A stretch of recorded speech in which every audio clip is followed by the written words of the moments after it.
Hi there, I'm Karen McCarthy, and it's time to Karen-ize. Today is Wednesday, and that's when we talk about spiritual health. Today I want to talk about our words. Bible has a lot to say about our words and our tongue being a dangerous instrument because of the words that come through it, not really out of our tongue, but you know what I mean.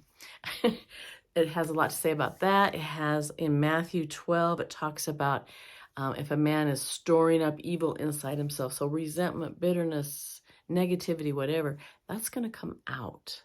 So we want to always be working on the condition of our heart and our thoughts and our words. It is amazing how often in the Bible those three are linked together. I wrote a book about that subject quite a while ago, and I was amazed when I was doing the research how many times our heart, our mind, and our words are linked together because they are so interconnected.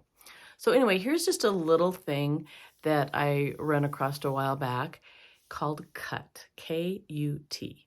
And it's a way to kind of test whether our words are going to be something good to say or not to say. Now you have to curb my tendency, my brain goes so fast the words come out before I even process them. I really have to work on slowing things down, thinking about things before I say them. That's going to be something I work on the rest of my life. But anyway, are they kind? No matter what we say or have to say or need to say, it needs to be done in a kind way. Are they useful?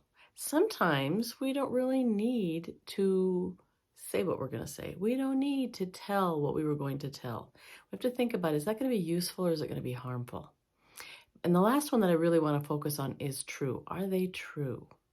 Now, those are all great. But what we need to think about with useful and true, is it always important to tell exactly the truth, no matter how harmful it can be?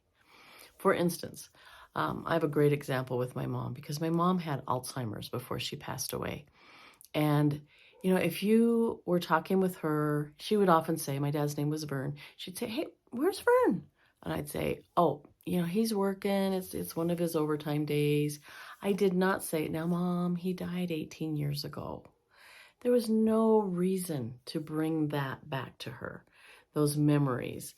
There was no reason, for one thing, in 2 minutes, she will have forgotten that I said that and she'd ask again, where's Vern? There's no reason to have someone in that situation have to have everything the truth. She was in one residential place where they tried to bring reality back to the Alzheimer's patients all the time. And she was so agitated. She was just doing the weirdest things. And once we got her to another environment where they didn't do that, all of that stuff went away. She was much calmer. She wasn't doing she was doing weird things like eating the sugar packet, not the sugar, well, the sugar too, but the sugar packet. Just bizarre things because she was so agitated because they kept trying to bring reality back to her. Well, that's not going to happen with someone with Alzheimer's. So anyway, that's a pretty extreme example.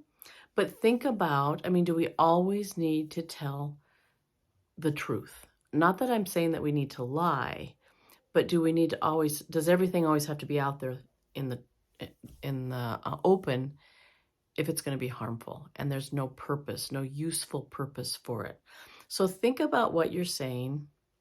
And if you're trying to decide, do I need to tell this or not? Is it kind? Is it useful? Is it true? Doesn't always have to be said if it's true, if it's not going to be useful.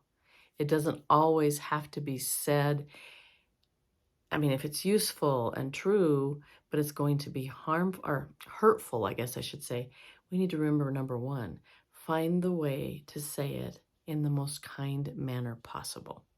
So, don't know if that helps anyone, but I just felt like it needed to be said. So, and it needs to be said to me too, because I don't know, our words can be so harmful. And we just, I love the people who never say a bad thing about anyone. You can't get them to gossip even if you were to pay them. I love that. because if you are that careful with your words, when you do speak, it's very valuable.